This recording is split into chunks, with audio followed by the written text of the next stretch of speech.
დარ კაპანაძესთან ერთად. მოგესალმებით, პატრიციულ რადიო მსმენელებო და ინტერნეტ მაყურებლებო. ეთერშია გადაცემა კვირის სტატისტიკური პროფილი. წარმოგიდგენთ 2026 წლის 20-24 წლის სტატისტიკურ პროფილს და მოკლე მიმოხილვის შემდეგ ჩვენ სტუდიაში სტუმართან ბატონ უკრი შოშიაშვილთან ერთად განვიხილავთ 2026 წლის 20-24 ივლისის კვირაში გამოქვეყნებული სტატისტიკური მაჩვენებლების მოკლე შინაარსს. გასულ კვირაში სტატისტიკის ვებგვერდზე გამოქვეყნდა მონაცემები საკმაოდ დიდი წრე. ერთი მათ შორის იყო პირველ რიგში წარმოებელთა ფასების ინდექსი, სხვადასხვა ტიპის წარმოებელთა ფასების ინდექსი. მოკლედ რომ განვიხილოთ, წარმოებელთა ფასების ინდექსი 2026 ივნისში 25 წლის ივნისთან შედარებით იყო 5.9%, რაც თითქმის ისეთივეა, როგორც იმავე ივნისის თვეში სამოხმარებლო ფასების ინდექსი.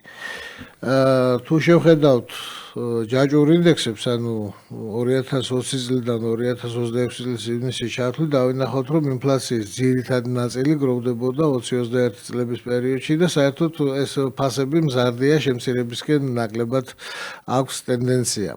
რაც შეეხება ადგილობრივ ბაზარზე მიწოდების მწარმოებელთა ფასების ინდექსს, რომელიც შემდგომში აუცილებლად აისახება სამოხმარებლო ფასებში, ეს 4.1% იყო, რაც ივნისის სამოხმარებლო ფასებზე ნაკლებია, რაც იმას ნიშნავს, რომ ფასების ზრდა სავარაუდოდ შემდეგ თვეებში შენელდება, ვინაიდან დროითი ლაგი რომ მწარმოებელთა ფასების ინდექსი სამოხმარებლო ფასების ინდექსში აისახოს, არის რაღაც 3-დან 6 თვემდე. შეეხება ადგილობრივი ბაზარისთვის წარმოებული სამრეწველო პროდუქციის ფასების ინდექსს, ეს 5.1% იყო, რაც ასევე დაბალია სამოხმარებლო ფასების ინდექსზე, ანუ აქაც სექტორების შიგნითკენ განსხვავება ძალიან დიდია. მაგალითად, ქაღალდის და ქაღალდის პროდუქტების ფასების ინდექსი იყო 28%, ნავთობპროდუქტების ფასების წლიური ინფლაცია, ადგილობრივი ბაზარისთვის წარმოებული სამრეწველო პროდუქციის მწარმოებელთა ფასებში იყო 24%-იანი ინფლაცია იყო აქ და მოკლედ სხვადასხვა სექტორში სხვადასხვანაირია ფასების ინდექსები. შემდგომ ექსპორტის ფასების ინდექსი იყო 7.3%. ეს ჩვენ სამოხმარებლო ფასებზე არ აისახება, მაგრამ მეორე მხრივ ეს ჩვენთვის საკმაოდ ისეთი პოზიტიური მოვლენაა, რომ სამოხმარებლო ფასების ინდექსი მაღალი არის ექსპორტის ფასების ინდექსი. ეს იმას ნიშნავს, რომ ექსპორტი უფრო წახალისდება სამომავლოდ. ამ ტენდენციაზე მეტყველებს. იმპორტის ფასების ინდექსი არსებითად ჩამორჩება სამოხმარებლო ფასების ინდექსს 3.5% იყო წლიური ინდექსი იმპორტის ფასების, რაც სხვა შორის შემდგომში ამაზე გვექნება საუბარი, იმპორტის მზდა შენელებულია არსებითად, რაც საკმაოდ პოზიტიური მაჩვენებელია ჩვენი უარყოფითი სავაჭრო სალდოდან გამომდინარე. სატელეკომუნიკაციო მომსახურების მწარმოებელთა ფასები არის ერთადერთი, რომელმაც შემცირების ტენდენცია აჩვენა, 1.4% არის შემცირებული ფასები და ეს არის ძირითადად სადენიანი სატელეკომუნიკაციო მომსახურების და სხვა სატელეკომუნიკაციო მომსახურების ფასების შემცირების ხარჯზე.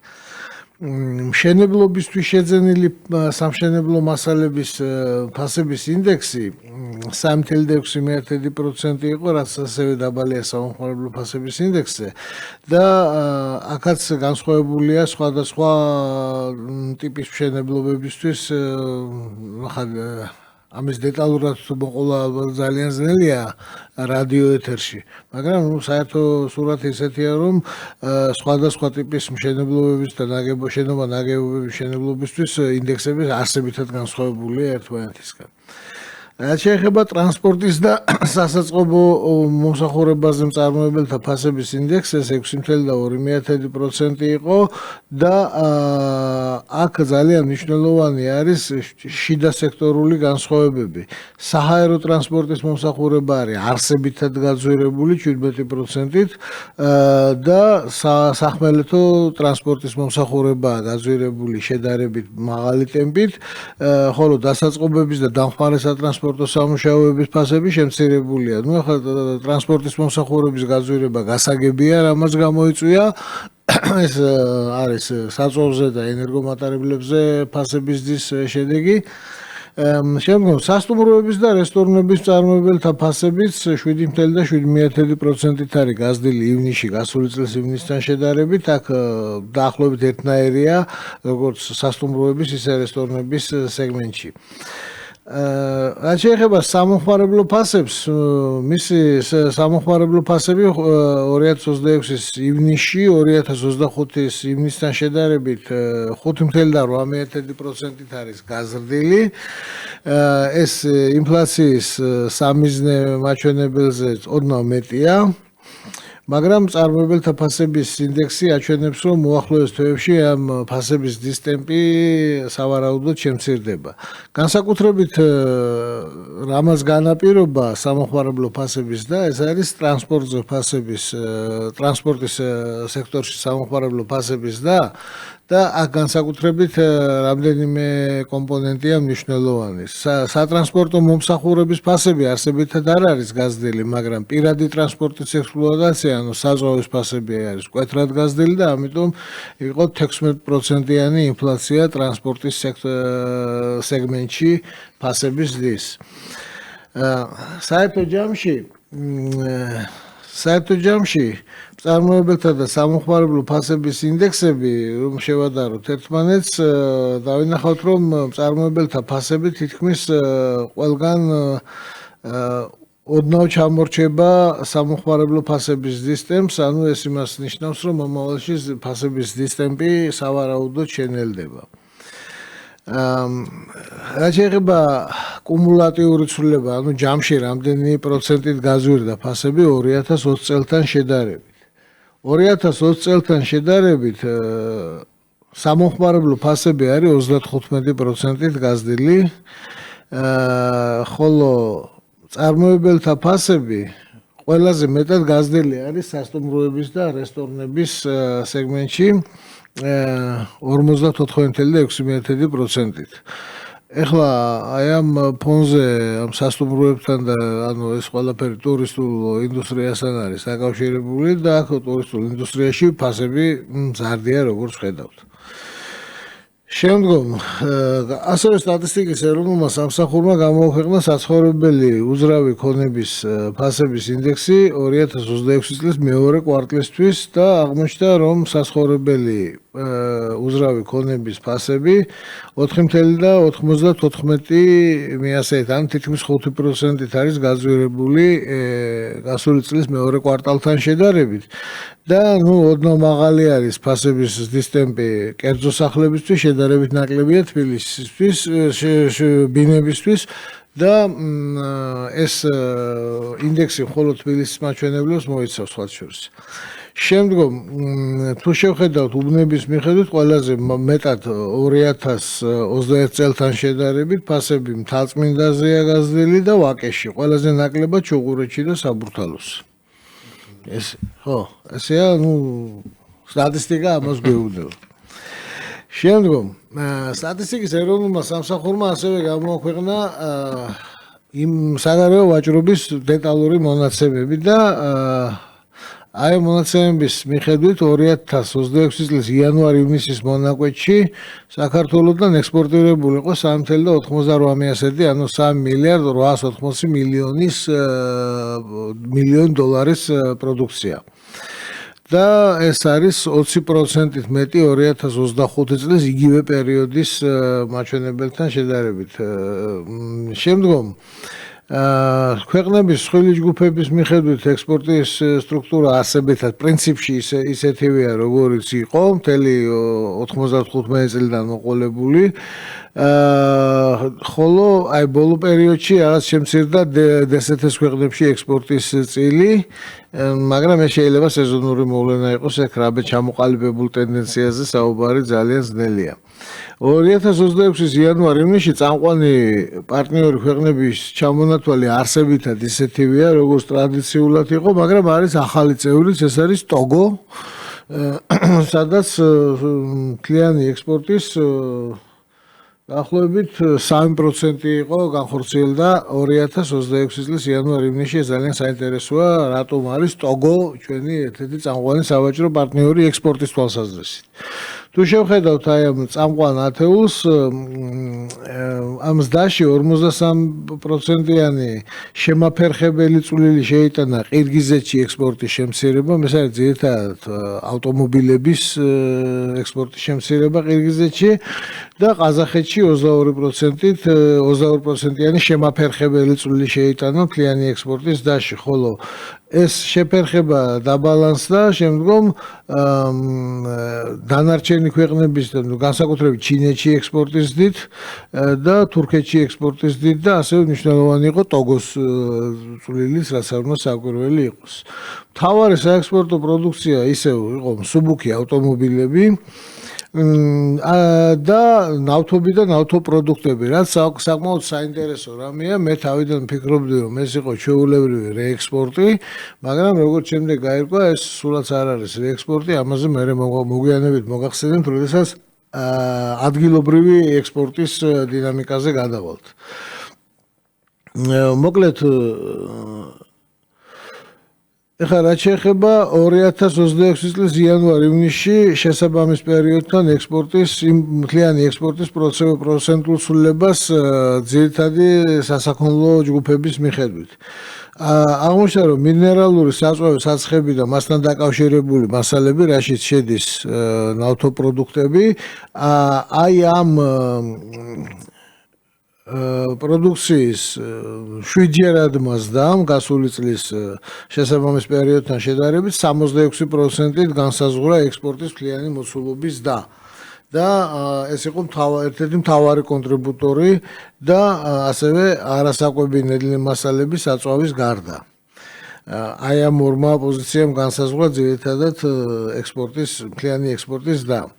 რაც შეეხება მთლიანი იმპორტის მოცულობა, საქართველოში იმპორტირებული იყო 9 მილიარდი დოლარის პროდუქცია 2026 წლის იანვარ-ივნისის პერიოდში და გასული წლის შესაბამის პერიოდთან შედარებით ეს თითქმის უცვლელი არის 0.7%-ით, ანუ უმნიშვნელოდაა გაზრდილი, რაც ძალიან საინტერესო რამეა, და ჩვენთან ახლა განსაკუთრებით თუ შევხედავთ მთლიანი დინამიკის პროცესს, იმპორტის მოცულობა არის მკვეთრად ზრდადი. ბოლო 2021 წლის შემდეგ იმპორტის მოცულობა ძალიან მკვეთრად მზარდია.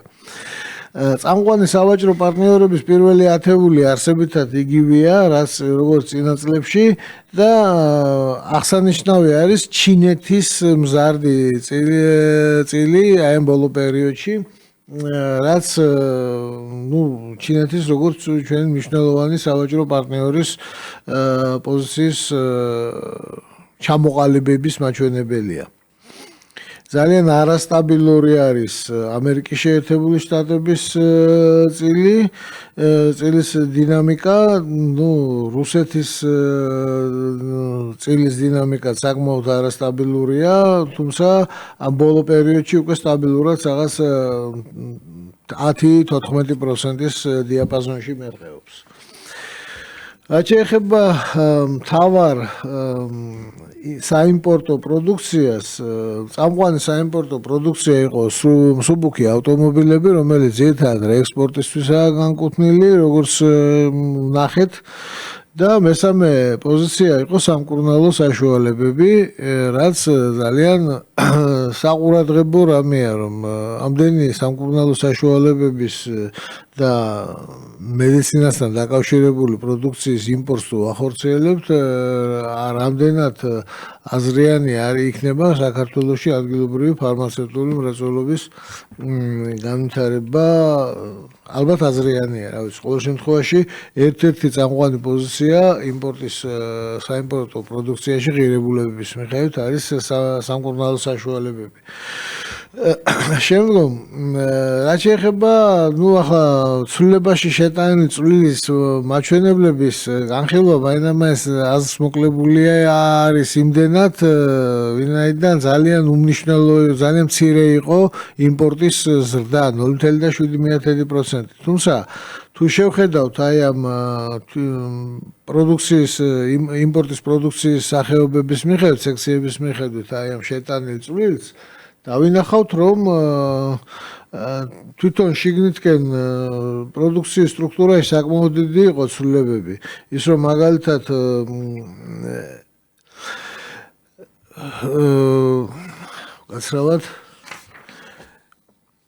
მაგალითად რუსეთში ქვეყნების მიხედვით რომ ავიღოთ, რუსეთში სამჯერ 0.7%-იან ზრდაში, სამჯერ გაიზარდა, 4ჯერ გაიზარდა თითქმის რუსეთის წონა აი ამ 0.7%-იან ზრდაში, მაგრამ ეს ზრდა თვითონ იმდენად უმნიშვნელოა, რომ მისი ანალიზი ნაკლებად აზრიანია.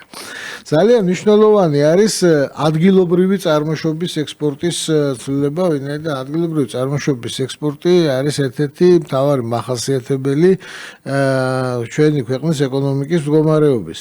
და აღმოჩნდა, რომ 2026 წლის იანვარ-ივნისში საქართველოსთან 2.39 მილიარდი დოლარის ადგილობრივი წარმოშობის ექსპორტი განხორციელდა, რაც 63%-ით აღემატება გასული წლის იანვარ-ივნისის პერიოდზე. ძალიან მნიშვნელოვანი ზრდა არის. და 2026 წლის იანვარ-ივნისში პარტნიორი ქვეყნის ადგილობრივი ექსპორტის პარტნიორი ქვეყნების ჩამონათვალი არსებითად შეიცვალა, გვყავს ორი ახალი წევრი ათეულში, ეს არის ტოგო და სენეგალი. რა შეიძლება იყოს ტოგოში და სენეგალში ექსპორტირებული საქართველოსთან, ამას შემდგომში ვნახავთ. წამყვანი პროდუქტები, რომელიც ადგილობრივი წარმოშობის ექსპორტიდან ყველაზე მეტი იყო ექსპორტირებული ნავთობი და ნავთობპროდუქტები და ძვირფასი ლითონის ბანნები და კონცენტრატები. ეხლა ეს ძალიან საინტერესო რამე არის. მე თავიდან ვფიქრობდი, რომ ეს ნავთობი და ნავთობპროდუქტები ჩვეულებრივი რეექსპორტი უნდა ყოფილიყო, მაგრამ აღმოჩნდა, რომ ეს იყო ეს ჩვენი ყულების ქარხანა, რომელიც ადგილობრივი წარმოშობის ექსპორტში შედის, რა თქმა უნდა, და რამაც არსებითად გააუმჯობესა საქართველოს ექსპორტის სტრუქტურა, მაგრამ საყურადღებოა ისიც, რომ ჩვენმა დაუძინებელმა მეგობრებმა დაუყოვნებლივ გამოუწერეს სანქცია ყულების ქარხანას და რაღაც გამოსასწრელი ვადა თუ რაღაც მიცეს. და ეხლა მე ბატონ ჩვენ სტუმართან ერთად განვიხილავ, რამდენად უნდა მივაქციოთ ყურადღება აი ამ აი ამ გაფრთხილებებს და ასე შემდეგ. იმიტომ რომ ძალიან საინტერესოა, რომ წამყვან ათეულში, ექსპორტის წამყვან ათეულში მხოლოდ ორი პროდუქტი არის ესეთი მაღალტექნოლოგიური და ბოლომდე და ასე თქვა ღრმა გადამუშავების პროდუქტი. მათ შორის ერთი არის აი ეს ახლად სანქცირებული ნავთობი და ნავთობპროდუქტები და მეორე არის აზოტოვანი სასუქები, რომელზე მოთხოვნაც ალბათ მზარდი იქნება სპარსეთის ყურეში განვითარებული მოვლენების და იქ არსებული სამრეწველო სიმძლავრეების განადგურების გამო, რამაც სოფლიოში აზოტოვანი სასუქების ბაზარზე დიდი მოთხოვნა გააჩინა. და არ დაგვაუწყდეს ისიც, რომ ეს აზოტოვანი სასუქები საბჭოთა მემკვიდრეობა, რუსთავის აზოტის ქარხანა და ანუ ეს ახალი რაღაც როგორც კი გამოჩნდა, ეგრევე აქცია გამოგვიწერეს. ეს ძალიან საინტერესო რამეა. ხოლო ყურძნის ნატურალური ღვინოები, სპირტი და გაზიანი სასმელები ეს ახლა ძალიან მაღალ ტექნოლოგიური პროდუქცია არ არის, გარდა ამისა, ღვინო ჩვენი ტრადიციაა, სპირტი ჩვენი ტრადიციაა და ლიმონათების პრინციპში ლიმონათის ტიპის კოკა-კოლა, ლიმონათი და შემდეგ ეს ძალიან მაღალ ტექნოლოგიური პროდუქცია პრინციპში არ არის. ხოლო დანარჩენი ეს ძვირფასი ლითონების მადნები და კონცენტრატები, ფეროშენადნობები, რომელიც ასევე საბჭოთა მემკვიდრეობა არის და სპილენძის მადნები და კონცენტრატები ეს ღრმა გადამუშავების პროდუქცია არ არის. ანუ ექსპორტის სტრუქტურა პრინციპში შეიძლება ითქვას, რომ გაუმჯობესებას საჭიროებს, თუმცა როგორც ხედავთ, ამ გაუმჯობესებას მაინც და მაინც ბევრი კეთილმოსურნეები ჩვენი ქვეყნის ფარგლებს გარეთ არ ყავს. ესე საერთო ჯამში თუ შევხედავთ ექსპორტის სტრუქტურას, იმპორტ-ექსპორტის სალდოს, იმპორტ-ექსპორტის სალდო არის მკვეთრად უარყოფითი, რა თქმა უნდა, ეს არ არის ის პრობლემა, რომელიც მოგვარებას 1 და 2 წელიწადში შეიძლება, ნელი ტემპით, მაგრამ სალდოს გაუმჯობესება მიმდინარეობს, მაგრამ ამას სჭირდება უფრო ნახტომისებური ზრდა მაინც, ვინაიდან ასეთი ტემპით ალბათ ამას აცლებული დაჭირდება. და ამის ნიშანი პრინციპში 2026 წლის იანვარ-ივნისში იყო, როდესაც ადგილობრივი ექსპორტის წილი მთლიანი ექსპორტიდან 46-დან 62%-მდე გაიზარდა სწორედ ამ ღრმა გადამუშავების პროდუქციის ხარჯზე. გარდა ამისა, სტატისტიკის სამსახურმა გამოაქვეყნა სასუქების და პესტიციდების გამოყენების მაჩვენებლები, რაც ძალიან საინტერესო მაჩვენებლებია. მოკლედ საქართველოში 1 ჰექტარზე გამოყენებული არის საშუალოდ 14 კილოგრამი აზოტოვანი სასუქი და 1 ჰექტარზე საშუალოდ გამოყენებული 1,23 კილოგრამი პესტიციდი. მე არ დავიზარე, შევედი FAO-ს საიტზე, FAO ეს არის საერთაშორისო ორგანიზაცია, მსოფლიო ორგანიზაცია, სადაც ქვეყნდება ყველა ქვეყანაში ყველაზე ყველაფერი. და ვნახე ესეთი მაჩვენებელი აზოტოვანი სასუქების და პესტიციდების გამოყენება 1 ჰექტარ დამუშავებულ მიწაზე. და აღმოაჩინე ესეთი რაღაც. საქართველოში 1 ჰექტარ დამუშავებულ მიწაზე გამოიყენება 6,8 კილოგრამი პესტიციდი, რომელიც და საქართველო ამ თვალსაზრისით არის ერთ-ერთი ლიდერი მთელ მსოფლიოში. და აი რეგიონის ქვეყნები რომ შევადაროთ, მაგალითად აი სამხრეთ ამერიკა, სამხრეთ აღმოსავლეთი აზია, დასავლეთ ევროპა, თითქმის ყველას ჩვენზე მეტ პესტიციდებს იყენებენ მხოლოდ სამხრეთ ამერიკაში. დანარჩენი ყველგან იყენებენ ძალიან ცოტა, შედარებით ცოტას. ხოლო ქვეყნებიდან ახლა მთელი მსოფლიოს მაჩვენებლებია, მაგრამ მე ავიღე აქ ისეთი ქვეყნები, რომელიც მეტნაკლებად ჩვენთან ახლოს არიან, პოსტსაბჭოთა ქვეყნები ან ევროპის ქვეყნები და ამ ქვეყნებს შორის ჩვენ აბსოლუტური ლიდერი ვართ 6,8 კილოგრამი პესტიციდის გამოყენებით 1 ჰექტარ დამუშავებულ მიწაზე.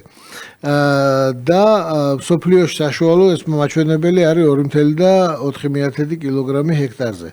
რაც შეეხება აზოტოვან სასუქებს, აქაც ერთ-ერთი ლიდერი ვარ, 97 კილოგრამი გამოიყენება საშუალოდ 1 ჰექტარ დამუშავებულ მიწაზე.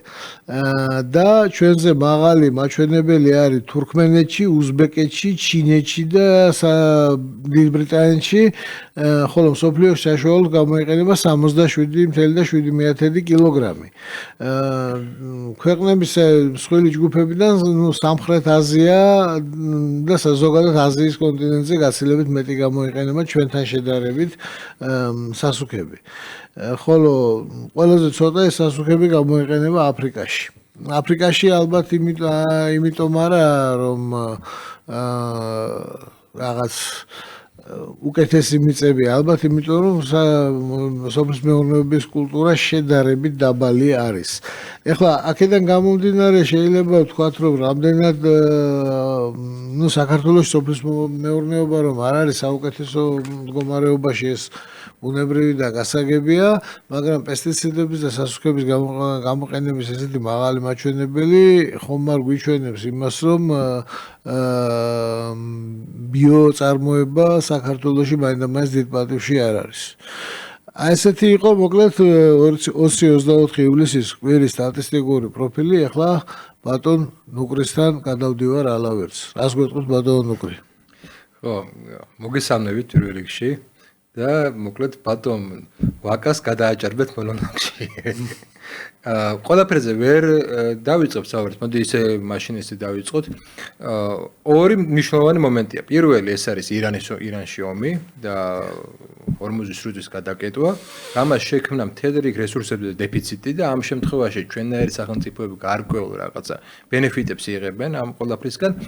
და მეორე, რა თქმა უნდა, ეს 20% გაზრდა ექსპორტის ნიშნავს ასევე გადაყიდვას, მანქანების გადაყიდვაზე იყო საუბარი ცენტრალურ აზიაში განსაკუთრებით და ეს ახლა ერთი შეხედვით თითქოს კარგი ტენდენცია.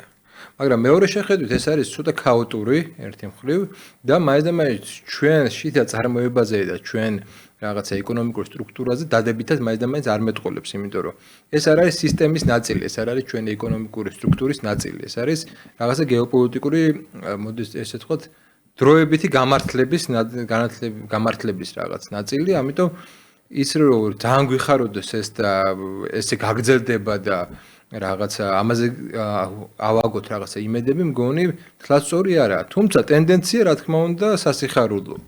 ამის გარდა ახლა ჩვენ ვიცით რომ არანაირი ესეთი თავისუფალი ვაჭრობა ბუნებაში არ არსებობს. არსებობს ყოველთვის ესე იგი თქვენ ახლა მკრეხელობთ ბატონო ნუკრი. ნუ ისტორიაში, პოლიტიკაში, რეალურ ცხოვრებაში ქაღალდზე კი ბატონო.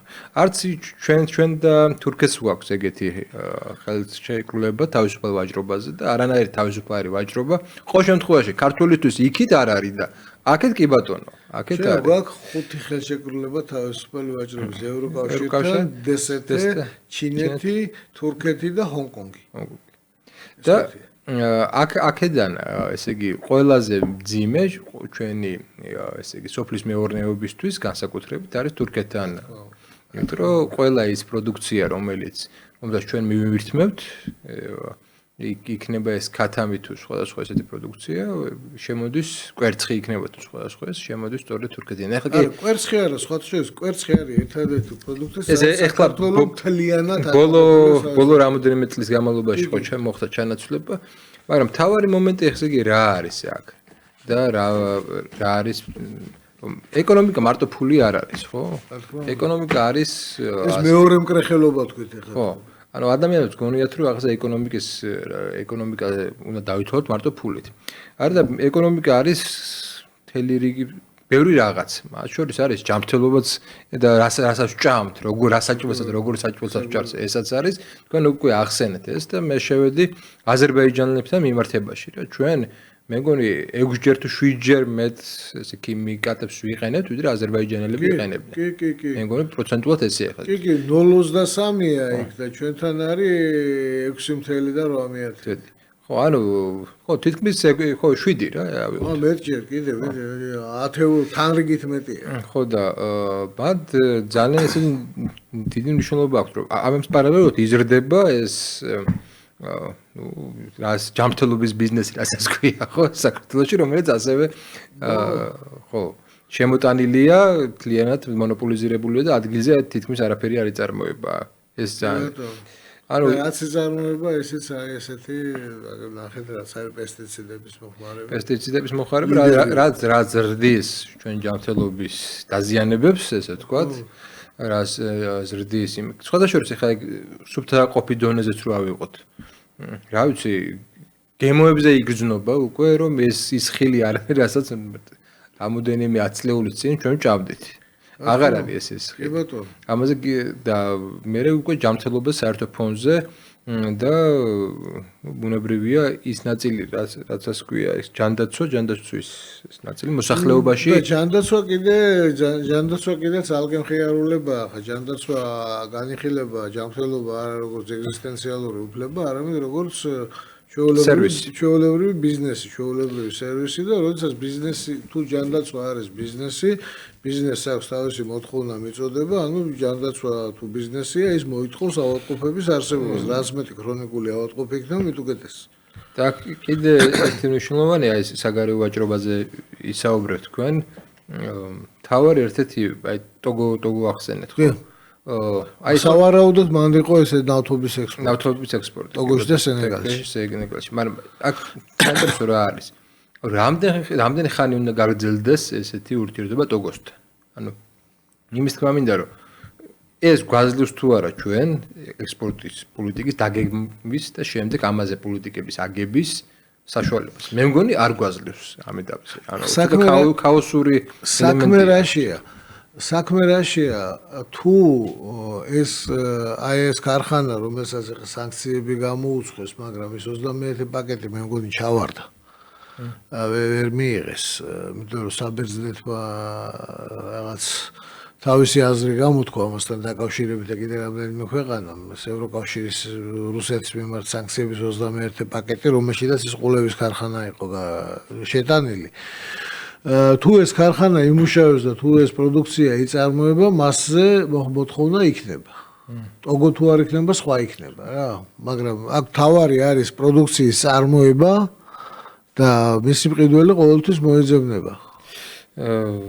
ეს ერთი მომენტია. მეორე მომენტი არის თვითონ ჩვენი ეკონომიკური სტრატეგია იყო ეხლა იცვლება რა თქმა უნდა, მაგრამ აქამდე იყო რაღაც წარმოდგენები, რომ ეს უნდა იყოს მთლიანად ევროკავშირზე რაღაც დამოკიდებული, თუმცა ჩვენ რო უშუალო სტატისტიკა ავიღოთ, მე მგონი წინა გადაცემებში თქვენი საუბრეთ ამაზე. რამდენია ევროკავშირიდან ვაჭრობა ჩვენი? აგერ არის ბატონო, აგერ ეხლავე გეტყვით. რამდენია ჩვენი დანარჩენ ეხლავე მოგონი 2-3% იყო გადადეთ მახსოვს. არა, 2-3% იყო ის რაღაც სპეციფიკურ საქონელზე. ერთი წუთი გეტყვით ეხლავე აგერ ამათ ბატონო, მთელი მაგის სტატისტიკა. საქართველოში იმპორტი ევროკავშირის ქვეყნების წილად მოდის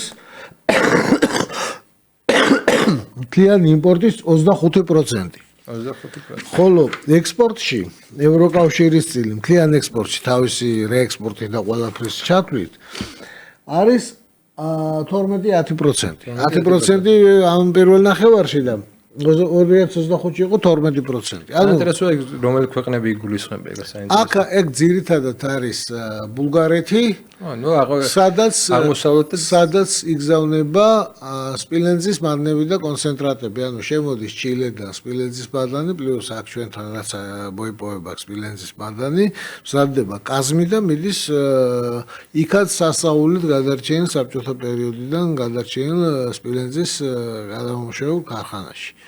იგი გამოდის რომ ჩვენ ვართ კლასიკურად რო ავხსეროთ, ნახევარად პერიფერიული სახელმწიფო, რომელიც არ აწარმოებს არანაირ რაღაც ისეთ პროდუქტს, ღრმა გადამუშავების რთულ პროდუქტს და ნედლ რესურსს, ნედლს გატანით არის დაკავებული. ძირითადად ამის ფონზე ჩვენ ახლა რაღაცა შედეგი დავდეთ გარკვეულწილად, ხო? ეს მაინც არ უნდა გვიხაროდოს სინამდვილეში. იმიტომ რომ ეს ტექნოლოგიურ ჩამორჩენასთან არის დაკავშირებული და რაც თავარია ტექნოლოგიურ ჩამორჩენას რო იყოს რაღაც დროებითი მოვლენა, ეს კიდე რაღაცა პირველად ეს ისეთი რამე არის, რომ აქ თუ რაღაც ნახტომისებურის და არ მოხდა, ეს ჩამორჩენა არავითარ შემთხვევაში თავისი და თვითდინებით არ შემცირდება. კი ბატონო. და პერსპექტივაში ესეთი სტრუქტურული სისტემა, ვაჭრობის სისტემა არ უზრუნველყოფს აქ ან გარედან მოზიდვას ტექნოლოგიური რაღაცა ტექნოლოგიების და ინვესტიციების და ტექნოლოგიური ინვესტიციების, მაღალი ტექნოლოგიური ინვესტიციების. ან შიგნით რაღაცა შექმნას. ანუ თლიანად ჩვენი ეკონომიკური კლასი და საფინანსო კლასი ეს სხვათაშორის ინტერნეტის გაიაფებას მე ეგრე ვუყურებ.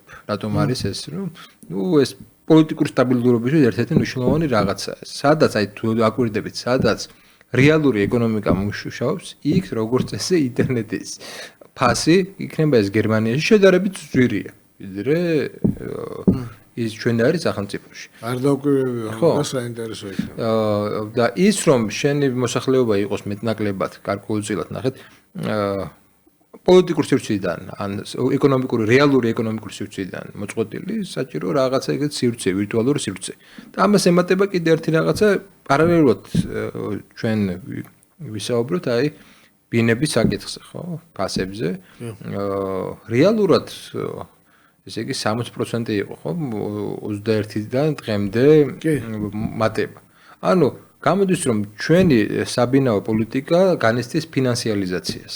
რაც ნიშნავს იმას, რომ ჩვეულებრივ ქართულ მშრომელს არ შეუძლია მისი შემოსავლით ბინის შეძენა ეს ერთი და ბინა მარტო ის არ არის რა ქვია რაღაცა ისეთი ელემენტი რომელიც საცხოვრებელი ელემენტი ბინა არის დემოგრაფიული ელემენტის ერთ-ერთი ყველაზე მნიშვნელოვანი ერთ-ერთი ნაწილი ანუ შენ თუ არ აქვს შესაბამისი საბინაო პოლიტიკა და ექსაბინაო პოლიტიკა თუ გაქვს შენ ჩავარდნილი შენ ის დემოგრაფიული პრობლემები რომელიც ახლა ჩვენ გვაქვს რომელიც გამოწვეულია ჩვენგან მოსახლეობის გასვლით დაკავშირებულია ხშირ შემთხვევაში ეს გამოკითხვებიც არსებობს ამაზე იმასთან რომ აქ ბინის ყიდვის საშუალება არ არის და იქ მიდიან სწორედ იმიტომ რომ მე აქ იყიდონ ეს ბინა ეს და რაც თავარია ფსიქოლოგიური მომენტი ეს პატარა სახლების რასაც ქვია ხო სტუდიო სახლების ელემენტი იქ ბევრი ადამიანი ვერ იცხოვრობს ანუ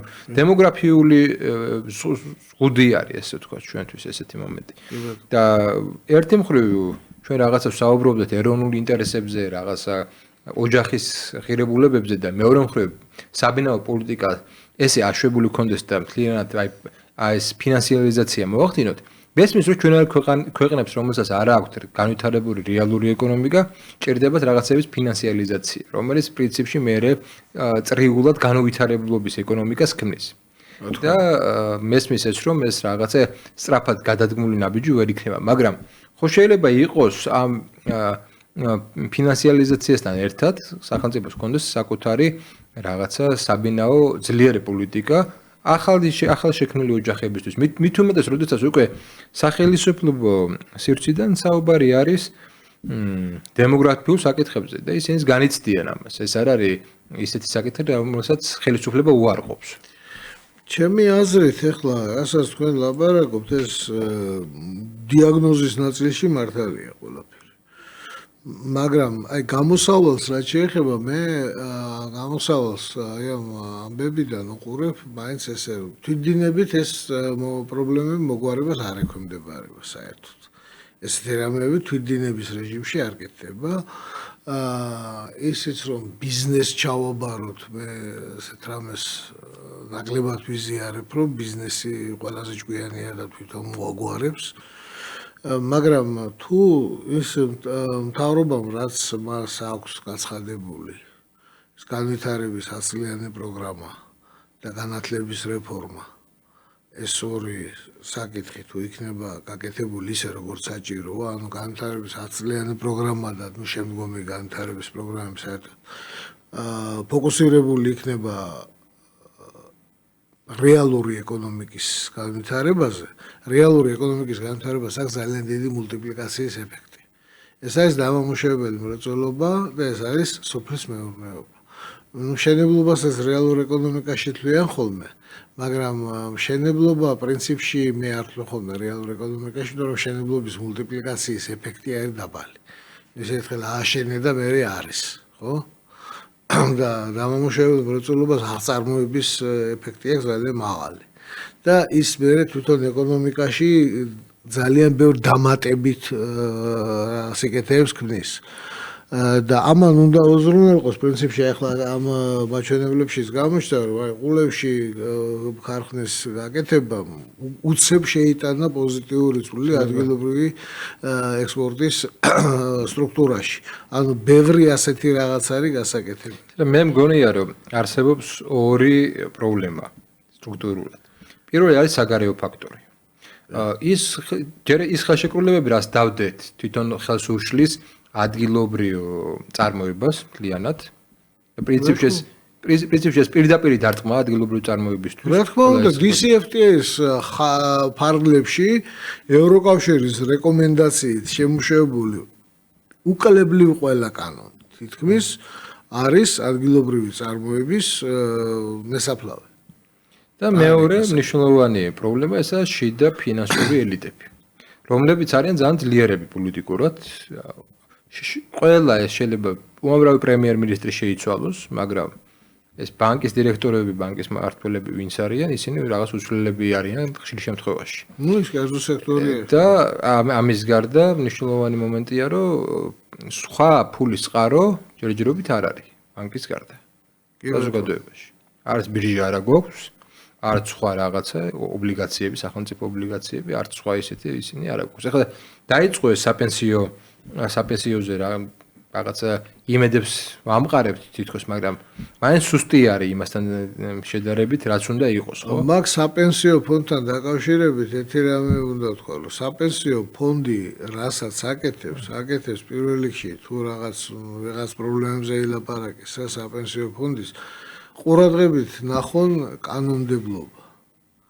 რა კანონის ჩარჩოებში და რა კანონის ფარგლებშიც მოქმედებს იმ ჩარჩოებში და თუ რაღაცა პრობლემა არის, მაშინ უნდა ამის ადრესატი არის არა საპენსიო ფონდი, არამედ პარლამენტი. ვინაც საკანონმდებლო ცვლილებები უნდა შეიტანოს, ხო?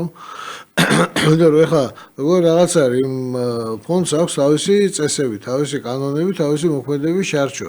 ეხლა ჯიგრულ პონტში ვერ გააკეთებს რაღაცას, ხო? კანონში ეგრე არ წერია. კანონში როგორ წერია, ესე უნდა გააკეთოს. წინააღმდეგ შემთხვევაში დაარღვევს კანონს, და კანონს ვერ დაარღვევს. კანონს ვერ დაარღვევს. ამიტომ პარლამენტის ხელშია და ვითომეტეს ეხლა ყველაზე გამარტივებულია ამ კანონების შეცვლის ელემენტი, იმიტომ რომ დომინანტი არის ქართული ოცნება, შეიძლება საკონსტიტუციო უმრავლესობა ამ წამს არ კონდეს, მაგრამ მე რა, ამ კანონის შეცვლა შეუძლია. ამის გარდა მნიშვნელოვანი პრობლემა გვაქვს, რომ ანუ ჩვენთვის პრობლემა არ არის ჩვენი ლიბერალებისთვის, რომ აზერბაიჯანული, სხვა ქვეყნის სახელმწიფო კომპანიები შემოვიდნენ აქ.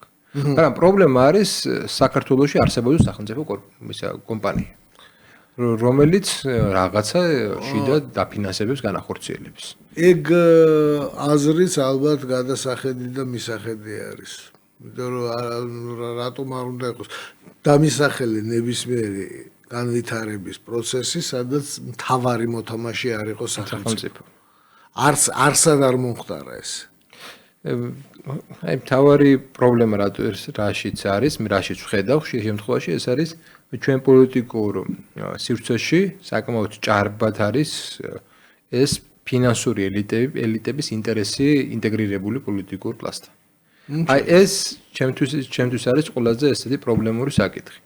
იმიტომ რომ რეალურად მთელი რიგი კანონები არსებობს, ელემენტარულად გადასახადის გაზრდა არ შეგვიძლია, თუ არ ჩავატარებთ, რაღაც პლებიციტი უნდა ჩავატაროთ და მე ამის საფუძველზე რაღაც და მივიღოთ და რეალურად ვეტო აქვს დადებული იგივე პროგრესული გადასახადი იქნება თუ ასე შემდეგ. მე მესმის რომ მე არა ვარ ისეთი რაღაც თავ გადაკლული მემარცხენე რომ აი მაინც და მაინც ესე იგი ყველგან სახელმწიფო უნდა ჩაერიოს. არა ვარ ეს. მესმის რომ სადღაც შეიძლება პროფკავშირები უკვე გაზულუქებული, კორუმპირებული პროფკავშირი იყოს პრობლემა. და ყოფილა ეგ სოფლიო ისტორიაში სხვადასხვა იყო, რომელიც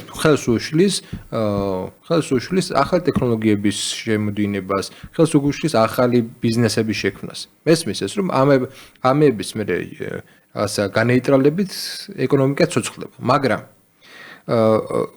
აი რაც საქართველოში მოხდა ეს ძალიან თუკი რეიგანის დროს იმიტომ მოხდა ეს პროფკავშირების ჩაჩოჩება, რომ იქ იყო იაპონური საფრთხე და ტექნოლოგიები წამოიღო ამერიკამ დააბრუნა უკან რეალურად, ხო? და ეს ამ პროფკავშირების ჩახსნით ტექნოლოგიები გაიაფთა უფრო ამერიკული საბოლოოდ მე ის მაინც ჩინეთში წავიდა, მაგრამ იმ მომენტისთვის დადებითი ეფექტი ჰქონდა. მაგრამ ახლა ბენდუქიძის ლოგიკა, როდესაც აქ შენ საერთოდ რაღაცა შრომის კოდექსს აუქმებ და ყველაფერს აუქმებ, ხო? ვის, ანუ ტექნოლოგიებში შემოიტანე, არ შემოგიტანი. ერთადერთი შენ ვისაც შეუწყე ხელი, შეუწყე იმ გადამყიდველებს ხელი, რომლებსაც არ ჭირდებოდა ჩვენთან რაღაცა ესეთი ძლავრი მუშახელის შენარჩუნება, კვალიფიცირებული მუშახელის შენარჩუნება არ ჭირდებოდათ და არ ჭირდებოდათ მაღალ ტექნოლოგიები. და შენ ხელი შეუწყე განვითარებლობის ეკონომიკის რაღაცა ჩამოყალიბებას. ამიტომ ისაც მესმის რომ სადღაც შეიძლება ეს ლიბერალიზაცია, სადაც რაღაცა კორუმპირებული და გაბერილი სახელმწიფო ელემენტი არის და ეს ხდება ხოლმე. ყოველთვის მემარცხენე სახელმწიფოში დასავლურ მიმართულ სახელმწიფოში რაღაცა მათაც აქვთ კრიზისები, მაგრამ мотивация რა გაქვს, რასან ვითარებ.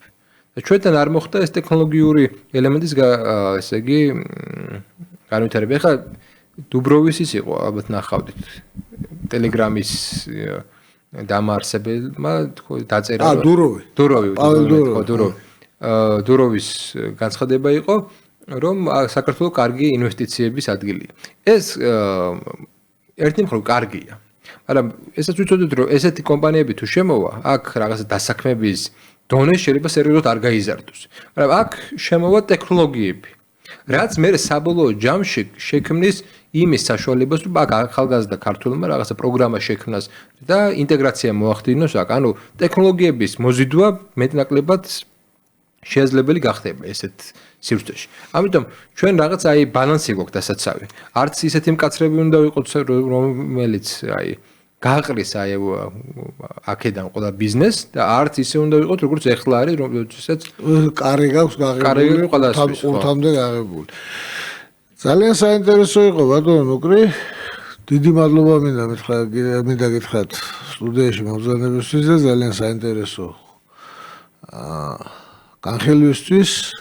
დიდი მადლობა ალცემლო რადიო მსმენელებო, ინტერნეტ მაყურებლებო, უყურეთ ჩვენს გადაცემას, მოусმინეთ, YouTube-ზე გამოქვეყნდება ჩანაწერი, მოიწონეთ ჩვენი არხი, დაწერეთ კომენტარები და თუ მოიწონეთ გადაცემა, თუ მოგეწონება, თუ არ მოგეწონება, დაიწუნეთ.